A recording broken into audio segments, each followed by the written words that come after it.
Hello, and welcome to the Bring 'Em It podcast. Today we're going to do a good old-fashioned ribbing of a film we picked out as a sort of a classically trash horror movie.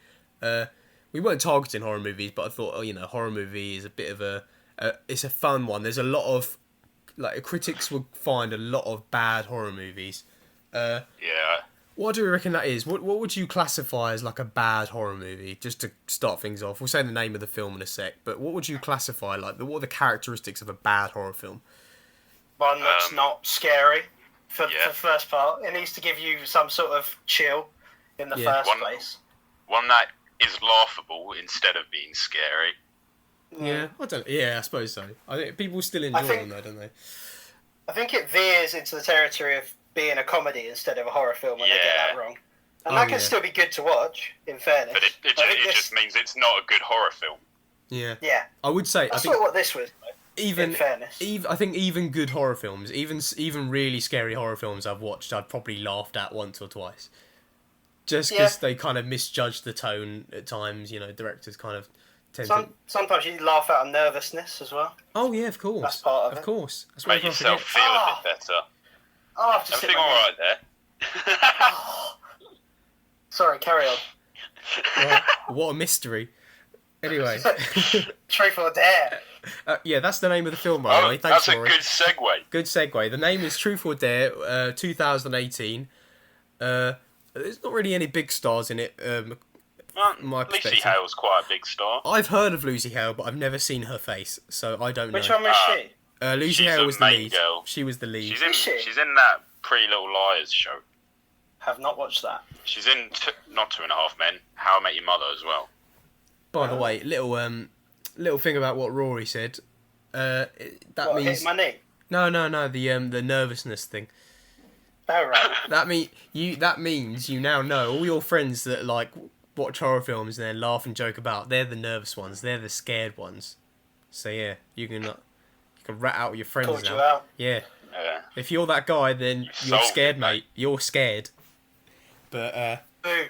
I'd probably put this film as a thriller first and a horror second, because I did feel like I was genuinely tense at times. I wouldn't say I was scared at any point, but I was on the edge of my seat. It's not scary in the slightest.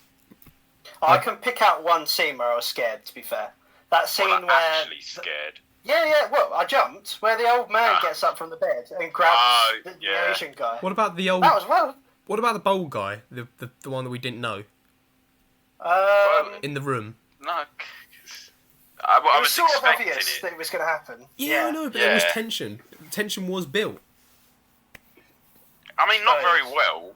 Yeah, It sort of gets rid of tension where they build it in the same way that every other horror film builds tension. Yeah, and also it gets rid of the tension when the characters are just acting stupid. Yeah. That is. I was thinking though, everything. This film, you could really divide it into sort of the introduction, the end, and the middle. And I thought the introduction, I remember thinking, right, yeah, this is going to be bad. I don't know why I've signed up for a bad horror film. It started off. It was so bad. Very badly. I remember Felt thinking like it was going to be a trashy road trip or something. Didn't it? trashy is the word I'd use as well. One thing the first thing I noticed, the first thing I wrote down was right at the start when she's like the random girl, not one of the group, but she lights the other woman on fire. Oh yeah. Mm-hmm. The other woman is just standing there, and she starts putting the petrol or whatever on her, and she just turns. It's she doesn't try and run away or anything. She just goes, "What are you doing? Don't do that." And then it takes a good couple of seconds for her to get the lighter out and set her on fire. So she had plenty of time to just run away or do anything. Have you ever heard of a deer caught in headlights, Tom? I have, but she's the deer. She's the deer in this analogy. She was shocked. She was shell-shocked. She was frozen. But it's just it's yeah. The first thing I was like, okay, no, I don't like that. Yeah, I mean the first thing I have. Oh no, carry on. Sorry. No, okay, you go. The first thing I wrote down was Ronnie is the funniest. Ronnie. I love Ronnie in that film. Oh, I thought the jock. The bit where he's he's talking to the main character, and he's like, maybe we could have a little menage a deux. It's just, there's so much stuff he says. It's just chill out, O-Dog. You can't keep Ron from a party. Such a this sucks. This is so whack. Do you want to play? You look like a girl that's good with balls. And I can't say no to shots. Everybody knows that. This was so early 2000s, wasn't it? It was actually just the wrong era entirely. Well, whoever wrote the film clearly has no idea how teenagers speak. Were they meant to be teenagers? You're joking. Well, I think they're at college. I really. Yeah. You're kidding. So I'd say 2021. I was going to say they all looked. There was no cast in there where anyone looked younger than 29. I don't think. No insult to them. Well, good looking. I mean that's what films do. They. Oh yeah, well.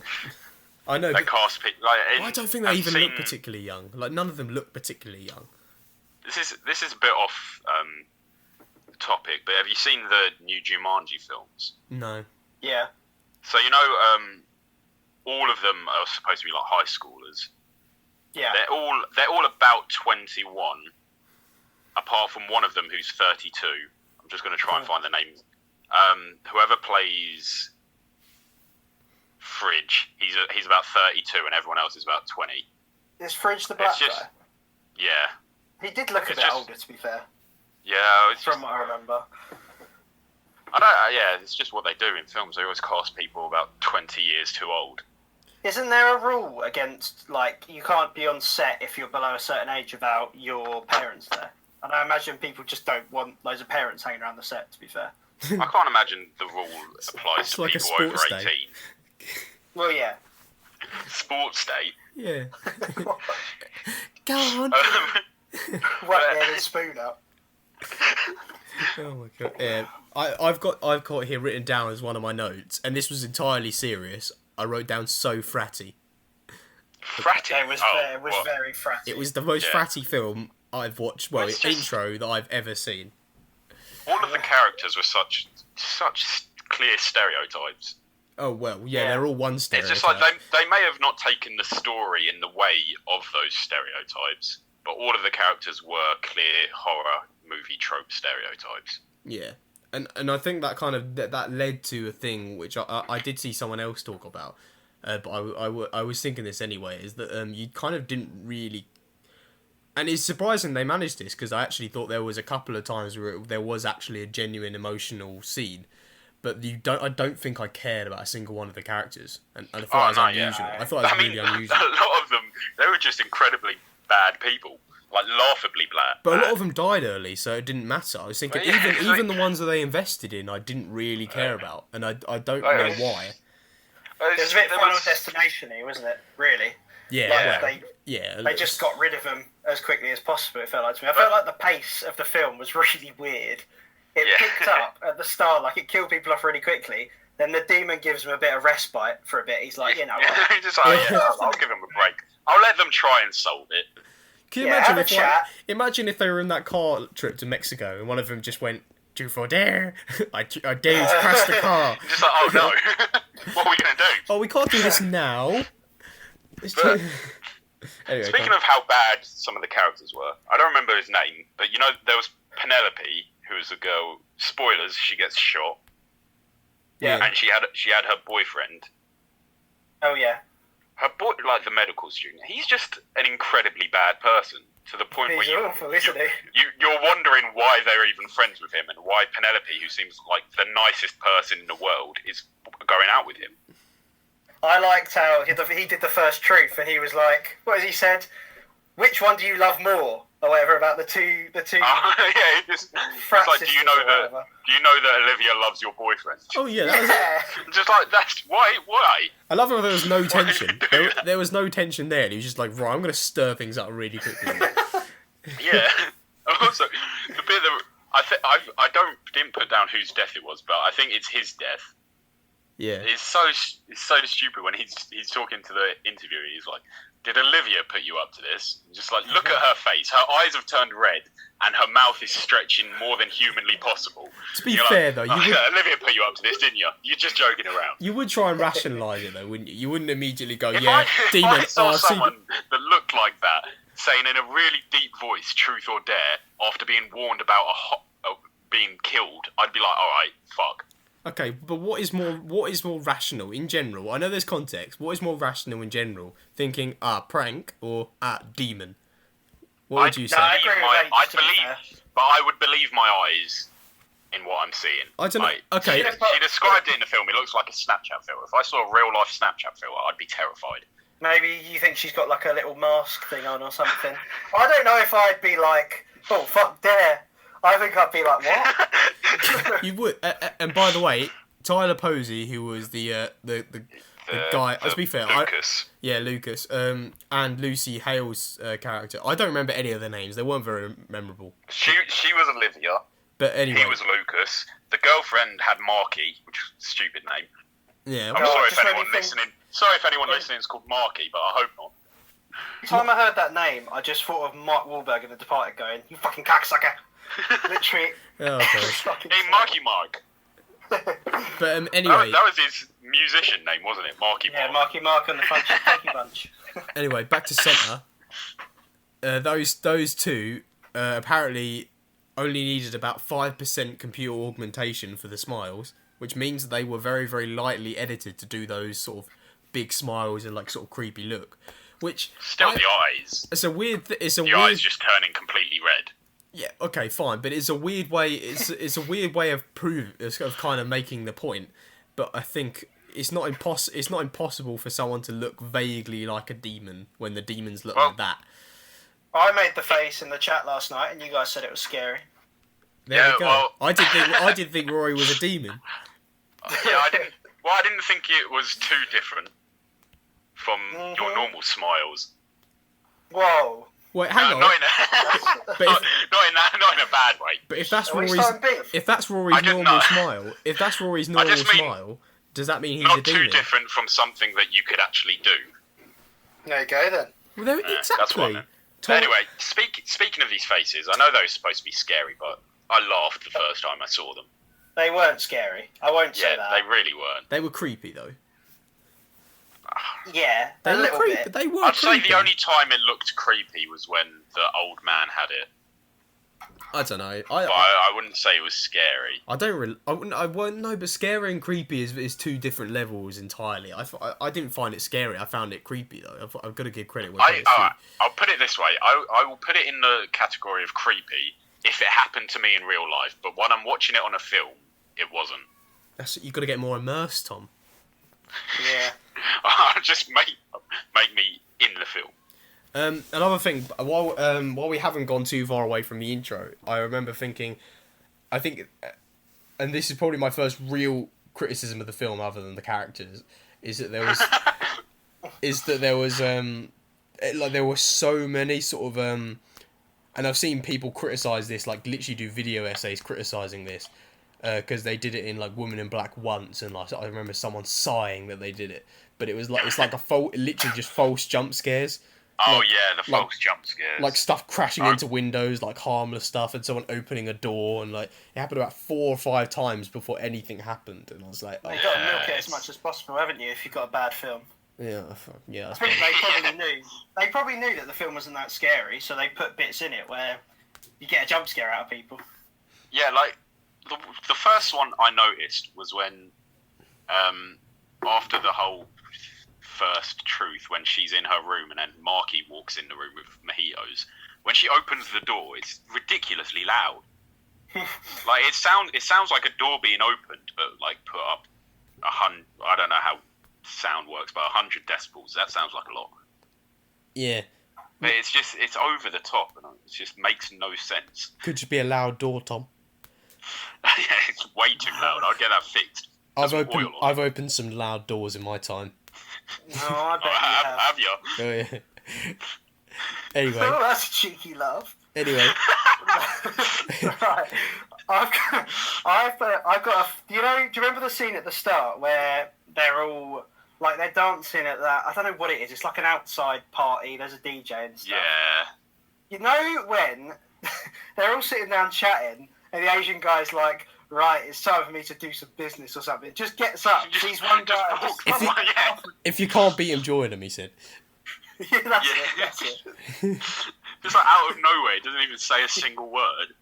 Exactly. Yeah. There's a lot of moments like that in this film. Maybe he's just trying to build up the courage, like me starting the podcast, me pressing record. You know, it takes a lot of build up, a lot of you've got to sit there and sort of, and what is it that Mark Corrigan says?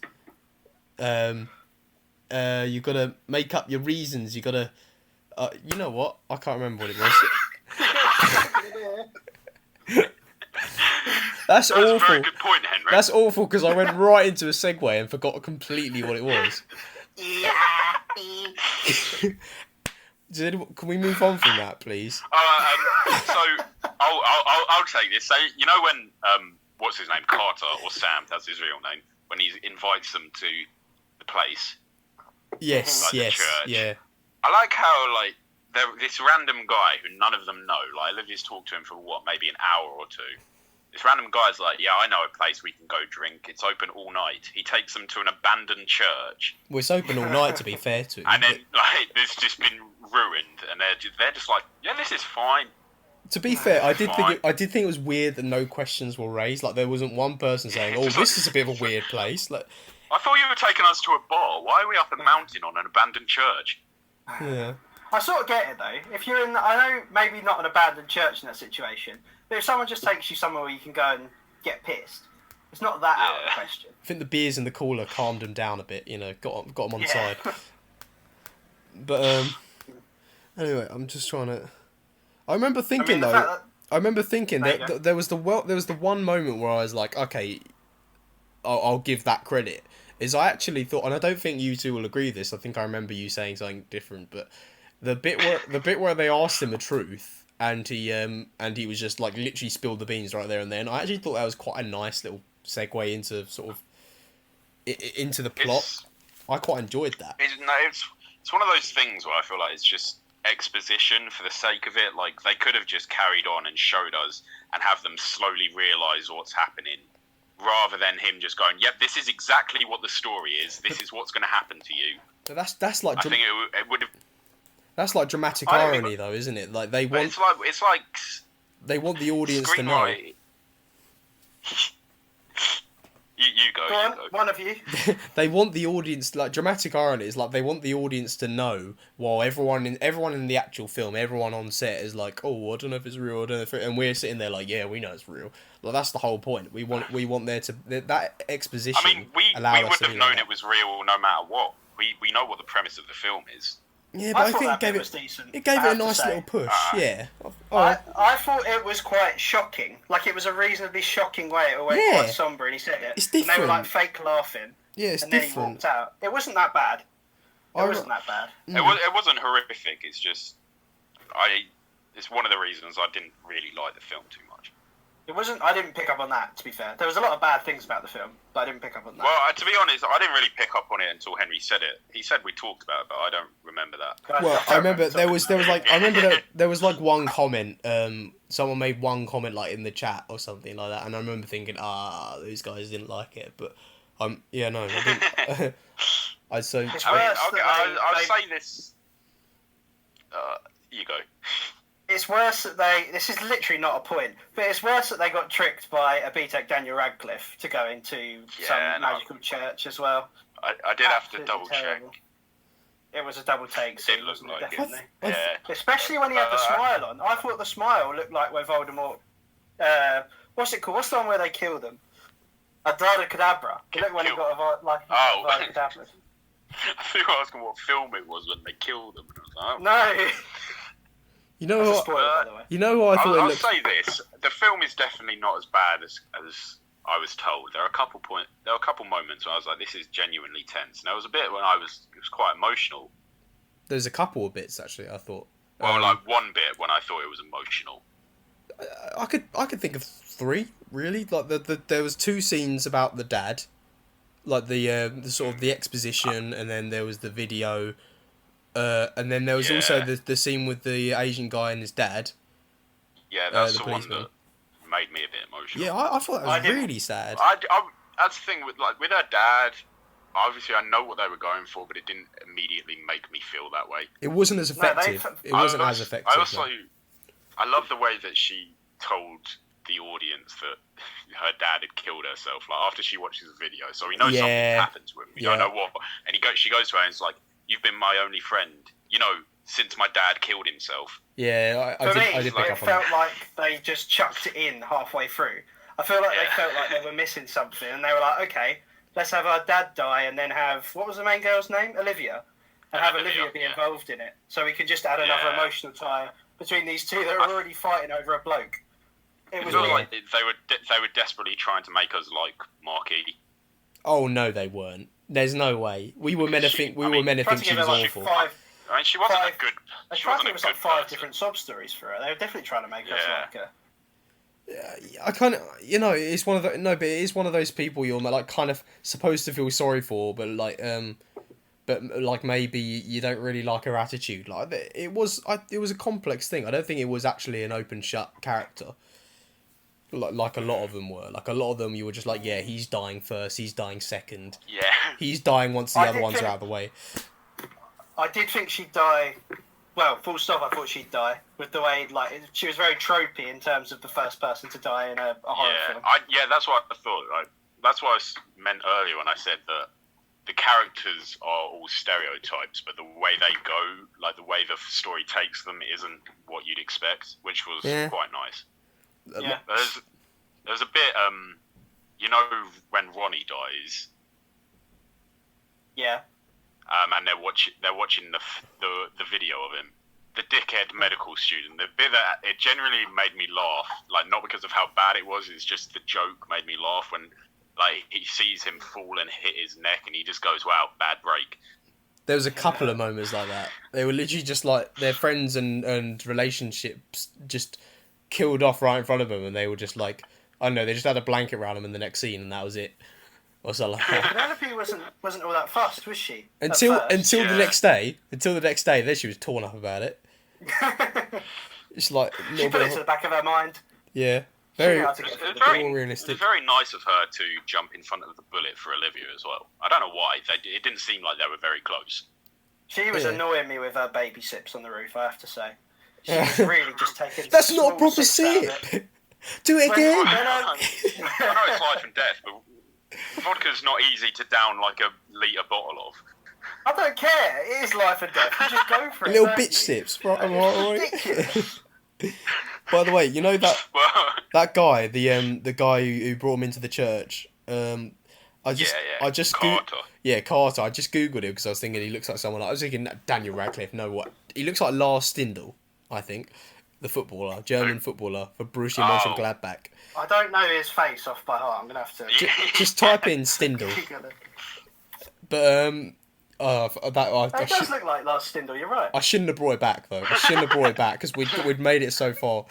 But no, I reckon the only reason she took the bullet is because she was just the next one to die. Like you didn't want him to. You didn't want her to die from the roof thing because it was too obvious. There was too many little bits of foreshadowing. Yeah. Like all the zoom in of the spikes. You said it earlier, like with Final Destination, when it's like a death scene.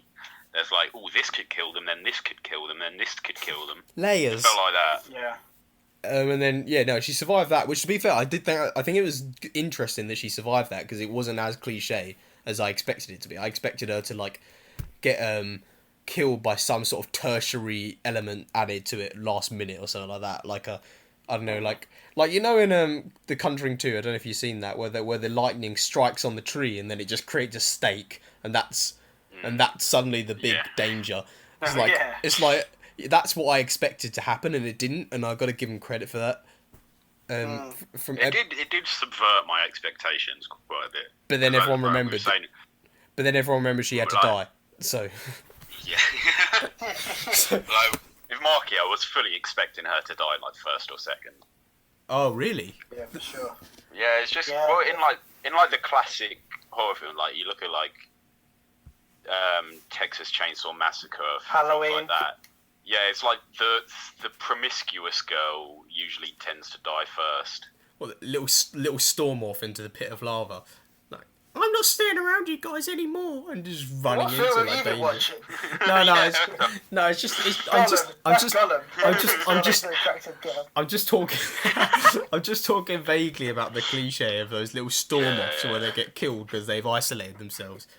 Like, she didn't go to Vietnam. She didn't learn.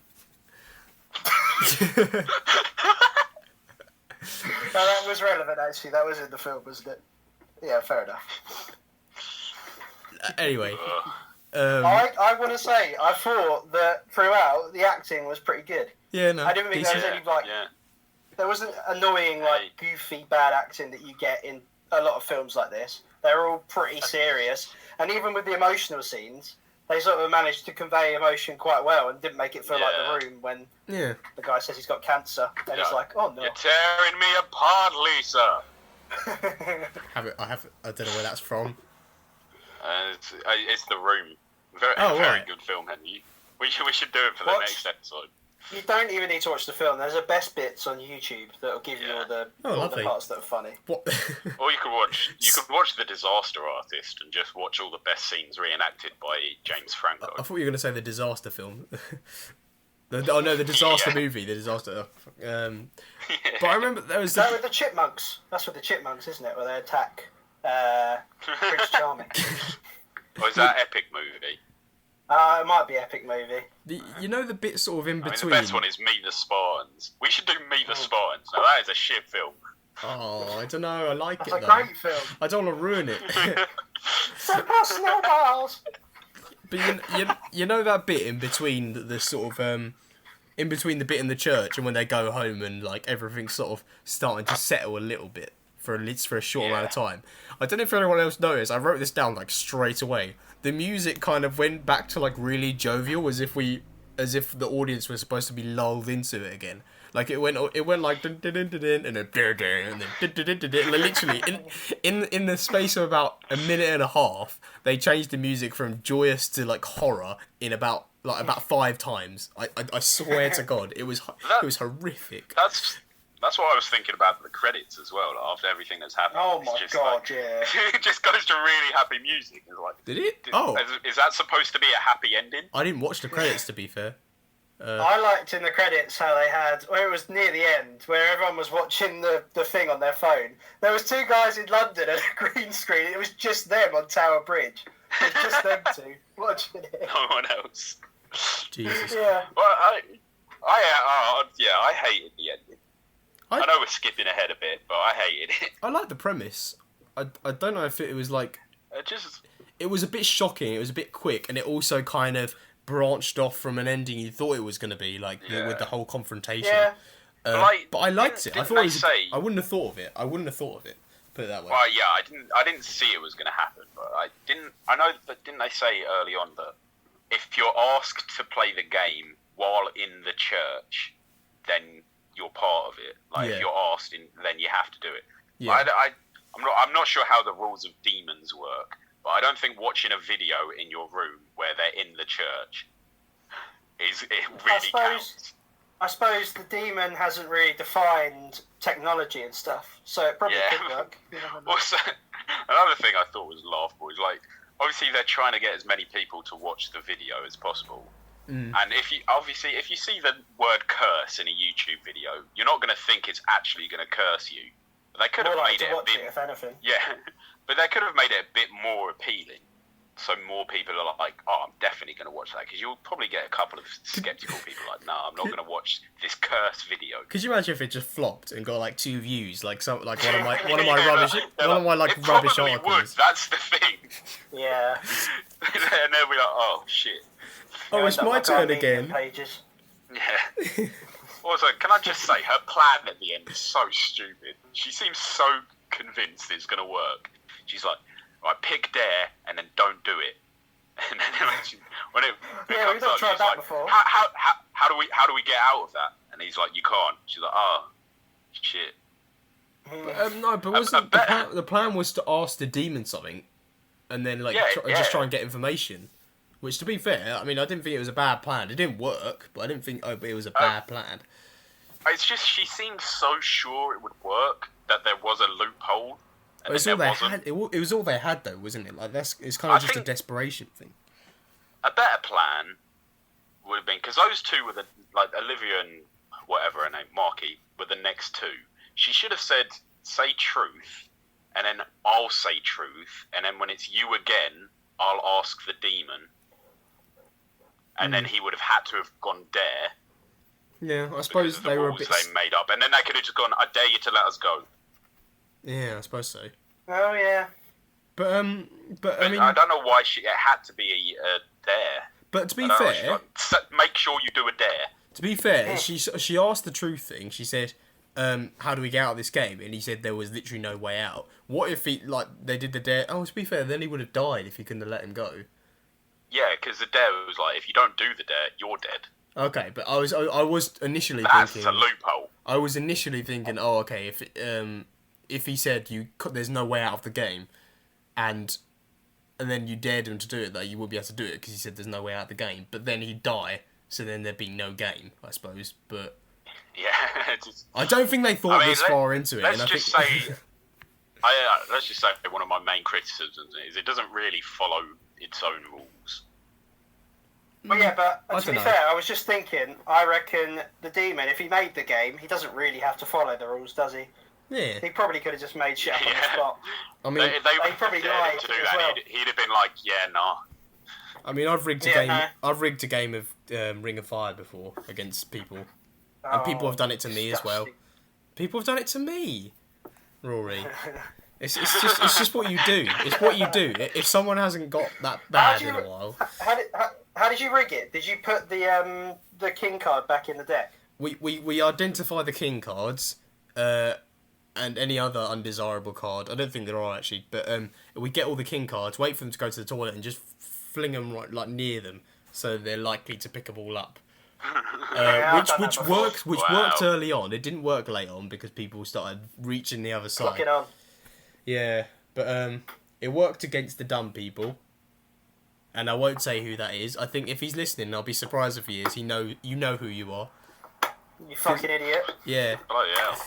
but I think I've only got one more note, and I think a lot. Yeah, no, this is all like jokey stuff. I remember thinking like, what if the reason that it got a really low rating on Tomato Meter or whatever, like all the different rating systems, IMDb, all the Tomato Meter. What if it's because everyone who watched the film got involved in the game and they just wanted to lash out and just give it a bad review? Like, Oh. what if that's the If I got conspiracy? involved in a deathly game of Truth or Dare, that is the last thing that would go through Yeah, my mind. you're not gonna jump on Yelp and give it a bad review, are you? Yeah, In reality. I didn't like this film because it caused me to die. Well, no, they might I not have don't know. died yet. I don't have a bit I picked out. Did you? I don't know if you guys noticed it. There was a bit where they transitioned back to the house that they were all in, and there was like weird Friends music that played over the top. You know when they go back to Central Park, and it's like, yeah, it was like that. It was really odd. It was a bit soapy though, wasn't it? It was like it was like a soap opera. I suppose. I don't know. It was just odd that they only did it once as well. I thought. Maybe it was an ode to their favourite show. It would be I too was funny expecting, though. I was expecting someone to walk through the door and hear a round of applause. Gunther.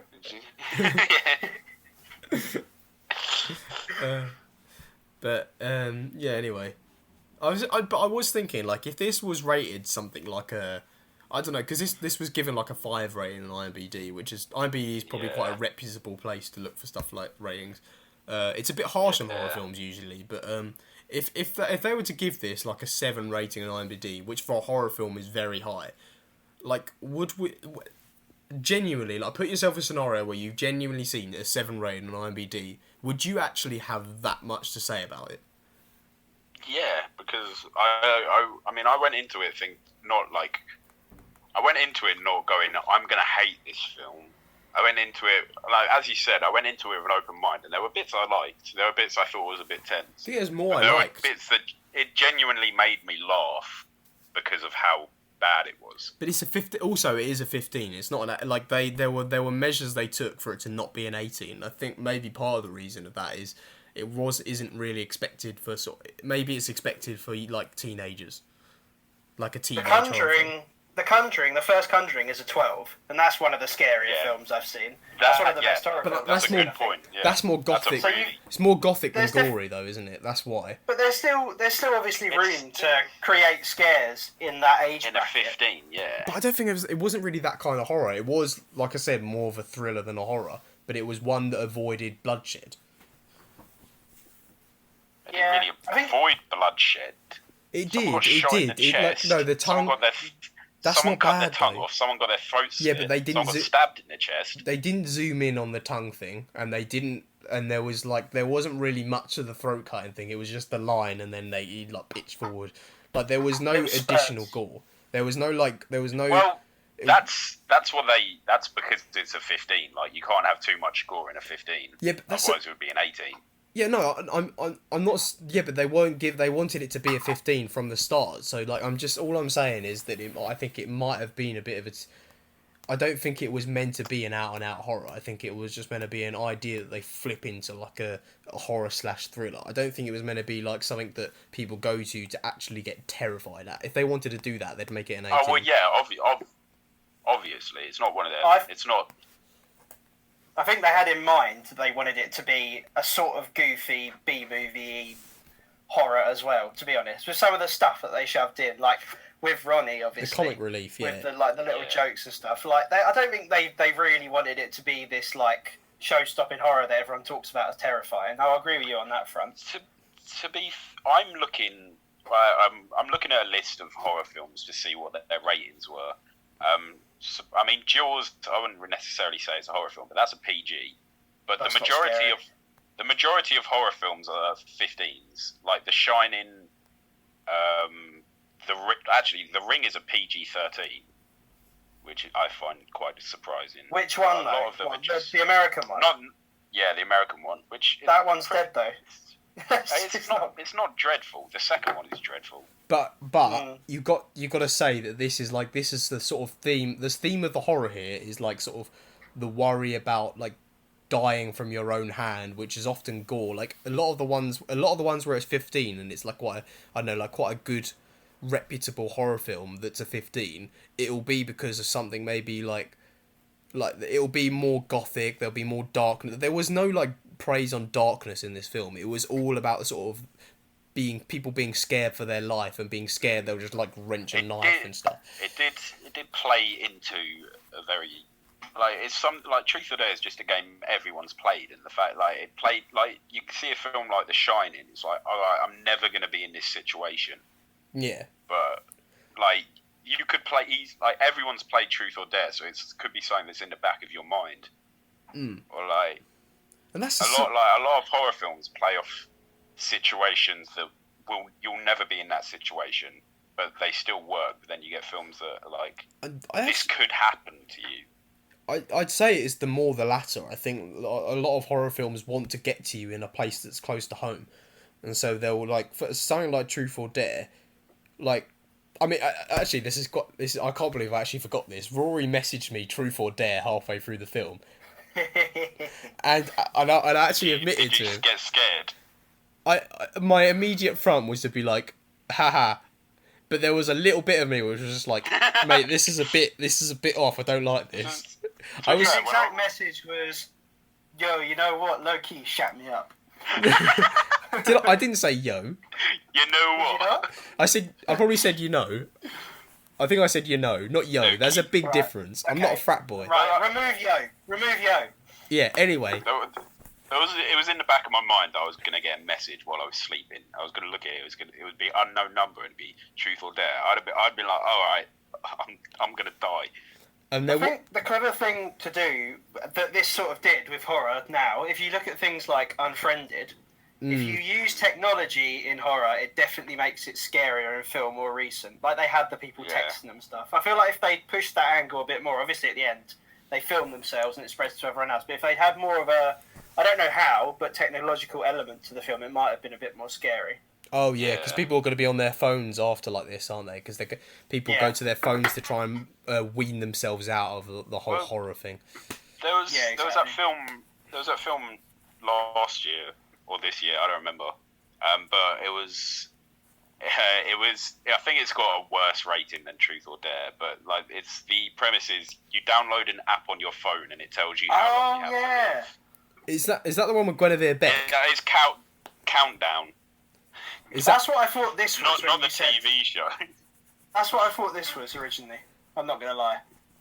I thought that was this film. Is that the one with Gwen though from You? Yeah, I think so.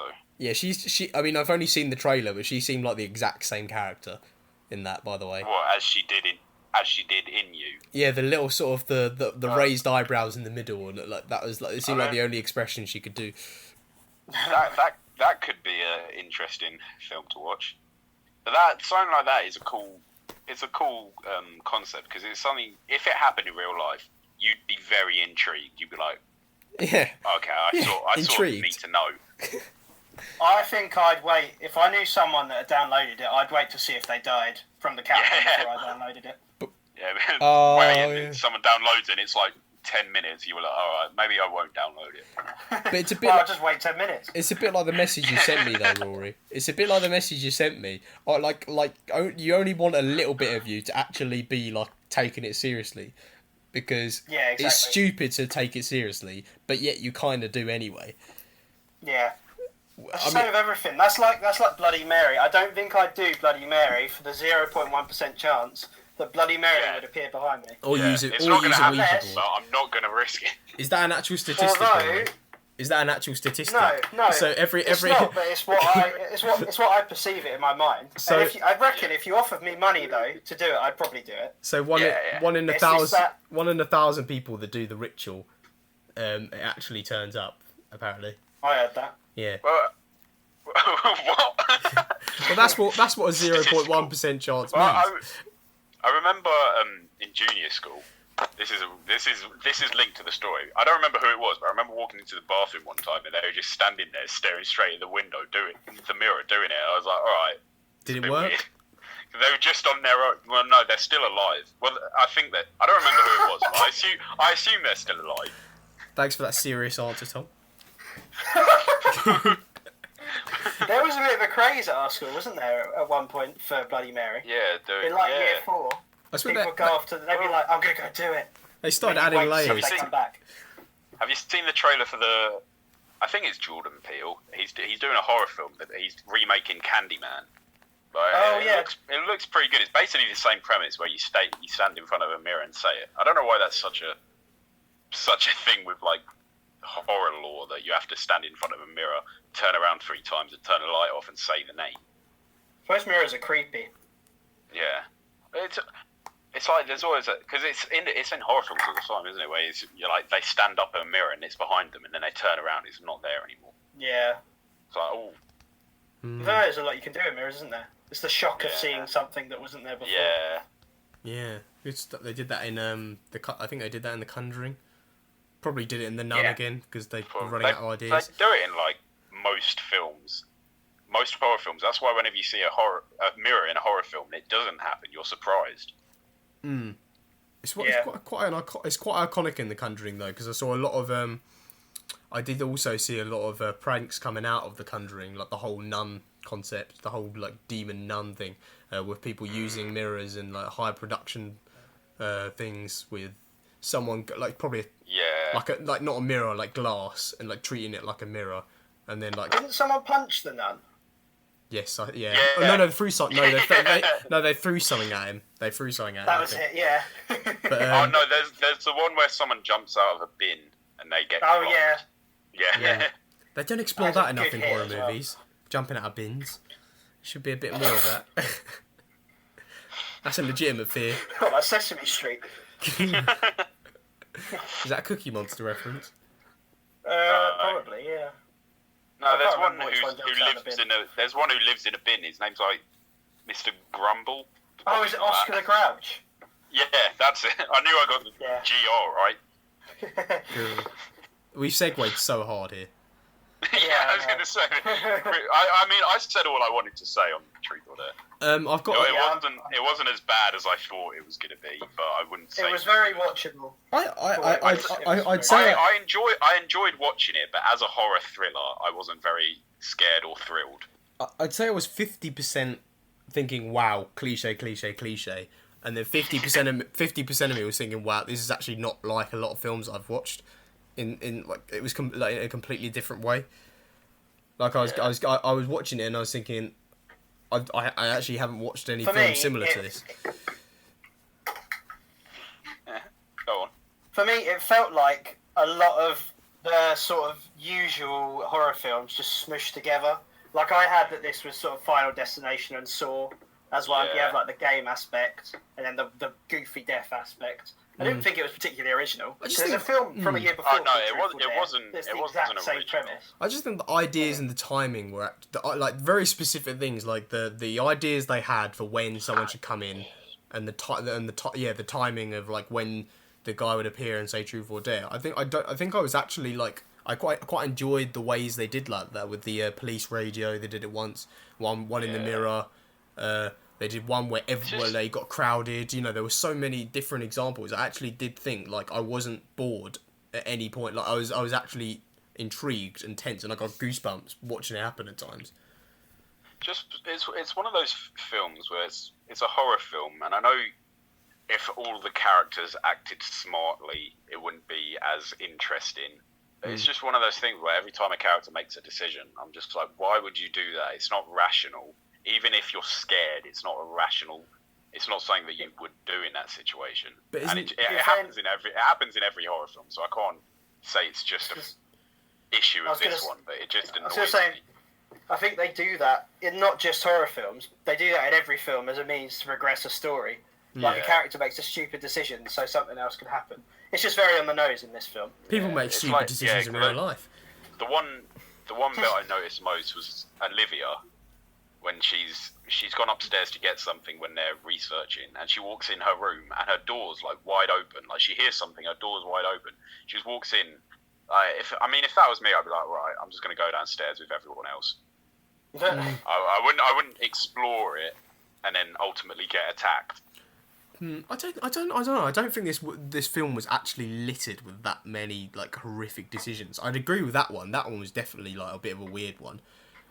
Yeah. But like the whole like if I was to rewatch the film now and sort of note down all the bad decisions, I really couldn't think of that many. It was just it's not an easy situation to be in, is it? A lot of the bad decisions were by the demon, Calux or Calux, not the YouTuber. Calux. Mate, he would have got. He made a lot of bad decisions. He got a bit jammy. I'll do all of these dares in like a 4-minute period, but then I'll let them wait a day. Yeah, I remember. That was a bit of a weird one. It was literally like in terms of like the time running of the film, I think like there was about 30% of the dares were done in the first like 30% of the film. And then there was a middle 30% where there was about 1 or 2 dares, and then right at the end there was just like hundreds, and you were like, right, well, could you be a bit more consistent? Because it's almost like they got caught up in like making cool like killing portions of the story, and then they're like, oh wait, we need to do some exposition because no one knows what's going to happen now. Yeah, exactly. So the demon just goes away for a bit.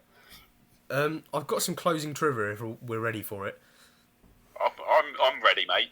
Hit me. Are you ready, Rory? Good. Apparently, the whole concept of the Truth or Dare game originates back to 1712, the year 1712. It was. What else would it be? I don't know. I'm providing context for listeners who might not be paying attention. 5:12. If they're doing the washing up and they're just scrubbing extra hard on something on the plate, you know, you just gotta. I've got to repeat myself. The year 1712. Apparently, Year of our Lord. It was a Christmas. Was it? I don't think it was, Rory. Wait, who's our Lord? I don't know, King James. Right. Jesus. Rory's really derailed this. I'm going to start again. Apparently, 1712. It was a Christmas game.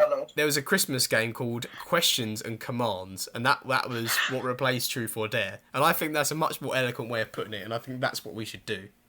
That's what we should call it from now on. If we ever play Truth or Dare. Are you calling for the whole world to change the name? Question or command? Yeah. Yeah, it sounds like something a king would say to. Well, that I think we should do it anyway. If we ever do, we've played Truth or Dare before. No, we've not played that, have we? We've not played Truth or Dare ever, have we? Sure, we've played it at some We point. must have at some point. Well, we're not doing it anymore. Questions and We should commands. we should go to an abandoned church in Mexico and play it. Can we just find one in England? I'm not being funny. Just do it at Taco Bell. I mean, it's coronavirus times, so Taco Bell is it? I bet Taco Bell's still got a long line, even in times like this. Yeah, probably. Worth it for the Crunchy Wrap Supreme, though. Yeah, we're ending so weekly, so I'm just going to end it there. This isn't an ad for Taco Bell, by the way. Other fast food Go restaurants to are Taco Bell available. and get the Crunchy Wrap Supreme.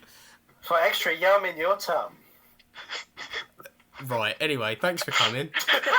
That was shocking. Right. Anyway, thanks for coming to the Bring 'Em It podcast. Thanks. See you later. Bye. Thanks for listening. Cheers.